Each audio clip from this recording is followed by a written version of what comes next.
Putin underestimated one key factor: the people of Ukraine. From Kharkiv to Kherson, Ukrainians fought back. Outgunned and outmanned, those men and millions of other Ukrainians stood their ground. They chose to defend their freedom, and in the face of fear, they all decided to say no. And the loudest, most piercing no of all came from the leader we are honoring tonight, President Volodymyr Zeleensky. Throughout these terrible months, he has united his country to preserve its freedom. He's inspired nations around the world to support this common cause. He stood up to the Russian government, and he has stood with his people, turning pain into purpose. And we have constantly, throughout all of this, taken a form of courage and resolve from President Zelensky. And so as Russian aggression continues every day, including this very day, we, like the Ukrainian people, will not be knocked off course. We will continue to support Ukraine for as long as it takes. The Ukrainian people, led by a brave, principled, and determined president, remind us of the better world that we are all determined to see. A world in which conviction matters and in which courage counts. A world in which saying no to fear, to violence, and to brutality makes all the difference. Ladies and gentlemen, dear friends, greetings from Ukraine, from the country that is already called the global center of courage.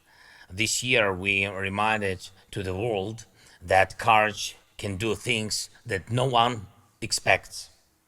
There is no Goliath that David cannot beat when he is not afraid and takes the fight. And I encourage all defenders of freedom to never give up, always act decisively, and believe that victory is possible. Ukraine survived under the attacks of Russia. We reject Russian blackmail and are not afraid of Russian terror. Ukraine will not give up its freedom. And the day will come soon when all the murderers and torturers who came to our land under the Russian flag will be brought to justice. We'll see how those who are responsible for starting this criminal war will be punished by the court and history. And I thank all our friends and thank the leaders and people of the United States of America who are helping to bring closer the victory for Ukraine and punishment for Russia, for aggression, as well as for those who became Russian accomplices in terror. It is important that the Ukrainian people were honored with this prestigious award, the Oxi Courage Award, at the same time as Masih Alinejad, a woman who fights for human rights and truth for all Iranians. Now our country is suffering from terrorist attacks by Russia, which are also carried out with Iranian weapons.